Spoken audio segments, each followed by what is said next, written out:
Hey everybody, Shrike here. Today I want to look at the upcoming character, ID, or ID, however you want to pronounce it. Now I don't actually have her on the Korean side, she's one of the only characters I don't have, but we can take a look at her. I've got my trusty translator here, so I can tell you what her moves do. Before I go any further, if this is your first time here, welcome to the channel. I'm Shrike. I cover gacha games. The extent to which I cover them will largely depend on whether I think it's worth my time or not. So if you like gacha games, or this game in particular, hit the subscribe button so you don't miss out on any of my videos. Now to start off, she is a red element. I believe that's Explicator, though I'm never going to remember those. And she's a ranger.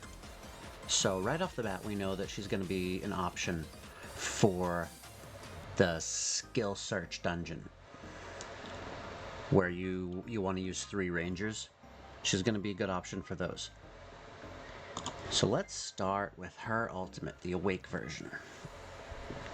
Now this translation might be a bit wonky, but we'll try to work through it together. So right off the bat we've got to enemies within range 385% damage. If the target is Lacquer Addiction, if the target has Lacquer Addiction, damage is increased to 480%. And to all enemies, 255% damage. If the target is Lacquer Addiction, damage is increased to 320%. And if we look down here, that's the range that it goes. Let's look at her Blossom skill. To enemies within range, 230% damage. In the impact area, Graffiti area, she triggers Graffiti area for 10 seconds. And Graffiti zone effect is 92% damage per second. So Graffiti zone effect and Graffiti area, I think, are probably the same thing. So her Blossom is a big graffiti grenade that deals 92% damage per second in this 9 meter by 9 meter rectangle. Alright, and actually we should look at the level 1 of all these. That's 280, 190%. And this one is 200% and 60%. 60% damage per second instead of 92 at 4. That is important information. Let's look at her active skill 1 and the level 1 version. To the enemy with the lowest health ratio, so she targets the character with the lowest health ratio, 140% damage. When the target's health percentage is below 50%, the damage is increased to 210%. So as they get weaker, she deals more damage. To enemies within range, 120% damage. When the target's health percentage is below 50%, damage is increased to 175%. Whenever Lacquer Addiction is applied to an enemy, the cooldown of skill A1 is reduced by 0.5 seconds, continuously. Alright, so you want to keep putting Lacquer Addiction on enemies and reducing her A1 skill cooldown. Alright, and this looks like it initially targets one character with the lowest health ratio, and then to enemies within range, 120%. So it's like it hits one person and then explodes to the ones around it in a 3 meter circle. That's what that sounds like to me. Let's look at her active skill 2. That says, alright, 2 enemies within range, 175% damage. To the target, apply toxic gas for 5 seconds. Alright, so this one is kind of the reverse of the others. It deals an AoE, 175% damage to all enemies within this 3 meter circle. And then to one target, it deals toxic gas for 5 seconds, which deals 60% damage each the time the target recovers. Now, it uses the word recovers, not heals, but I believe it's the same thing. It punishes healing.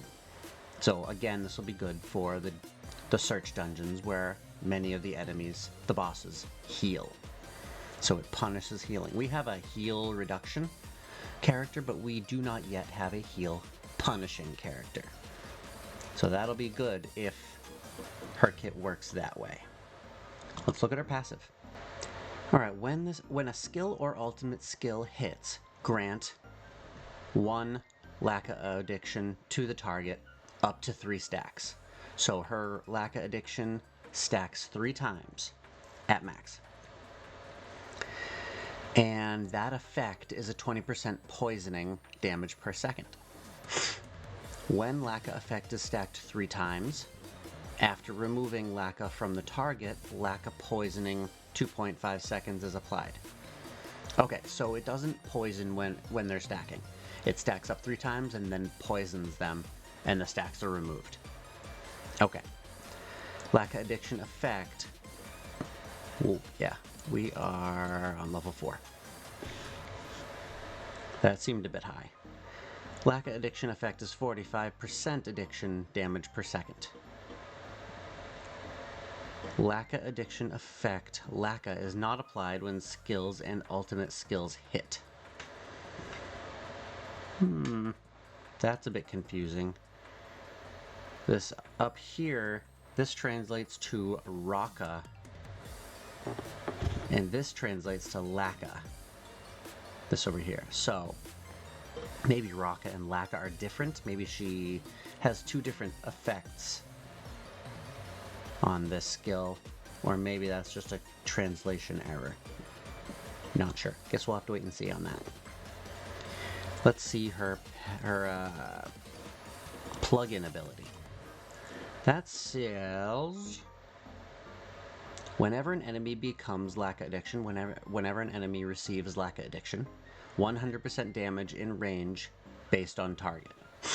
So anytime you inflict Lacca addiction on a target, it's like it bursts out and deals some damage to those around him. That's pretty cool. Alright, and so what we're seeing here is a very dot-based character. She seems like she has a couple dots. Her Lacca addiction stacks up and then explodes. She has a grenade-type graffiti bomb that deals dot damage. So she seems like she's going to be very good friends with Patricia. She's going to go on your dot team, which will be good for bosses again in the search dungeons. I think she'll really shine there. I don't really see her doing all that well in the campaign, or maybe the tower. She'll probably do well in the tower, but we're already climbing pretty high in the tower without her, so I don't know that she's a must-have. But she certainly fills a niche. We do like dot characters. They're very strong, and Patricia synergizes very well with all of them.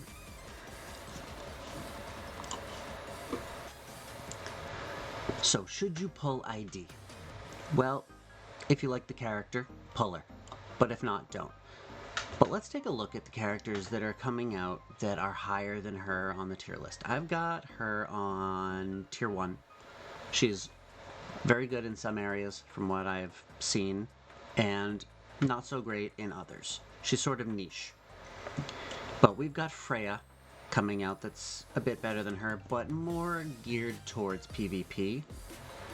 And we've got Frederica, but that's a dark unit. Not a lot of people are going to get her. Thief is going to destroy the meta. She's going to take it over completely. So if you're saving for someone, it's probably going to be Thief. She just melts the campaign. She melts the tower. She melts PvP. And we've got Claudia and Echidna. I think besides Marilite, the 2 most recent banners on the Korean side, both very good units. And Eradicate, also a very good unit.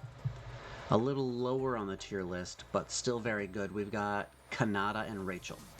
Rachel's very good at targeting the back line of the enemy, And I haven't actually used Kanata, so I don't know where she shines, but a lot of tier lists have her up either in 1 or 2. So, ID is right here in the middle of 1.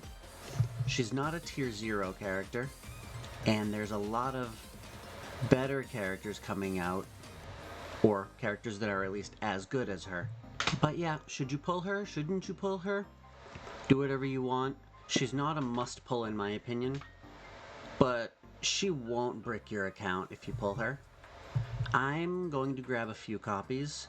I've been saving up the past couple of days. I've got about, I want to say 80 pulls saved up between gems and actual pulls. So I think I'll do at least 40, 50 pulls on her. Take whatever I get. If I don't get any, I might just save up for the next unit. But if I do, I'll use her. I'll see how she is. Okay, well, I hope this video helped you make your decision whether you're gonna pull for her or not. If you are, let me know in the comments below if you're excited for her. Well, I'm gonna fly. I'll see you in the next one. Bye.